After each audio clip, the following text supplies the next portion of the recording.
কষ্ট তো তারাই পায় যারা কাউকে পাগলের মতো ভালোবাসে, কারণ পাগলকে সবাই দয়া দেখাতে পারে, কেউ ভালোবাসতে পারে না। কারো কাছ থেকে জোর করে সময় পাওয়া যায় না। যার ইচ্ছে থাকবে সে ততক্ষণ ব্যস্ততার মাঝেও একটু হলেও সময় দেবে। ঠকে তো সেদিন গেছি যেদিন মুখোশের আড়ালে থাকা মানুষটিকে বিশ্বাস করেছি। মানুষের প্রিয় হতে গেলেও অর্থনৈতিক যোগ্যতা লাগে।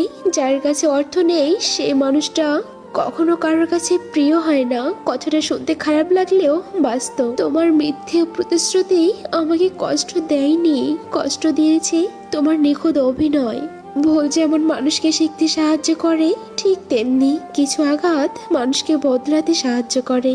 জীবনে কেউ কারণ নয়, সবাই একদিন ভুলে যায় নতুন কাউকে পেলে। যার জন্য আপনি সব ভালো মন্দ ছেড়ে দিবেন, একদিন দেখবেন সবার আগে সে আপনাকে ছেড়ে চলে যাবে। কাউকে জীবন থেকে সরিয়ে দেওয়ার প্রথম লক্ষণ কথা না বলা। কাউকে জীবন থেকে সরিয়ে দেওয়ার দ্বিতীয় লক্ষণ ব্যস্ত আছি, পরে কথা বলছি। এরপরেও অজুহাতের শেষ থাকে না। পৃথিবীতে আপন বলতে কিছুই নেই। সময় যখন খারাপ যায় তখন নিজের ঘুমটাও পর হয়ে যায়।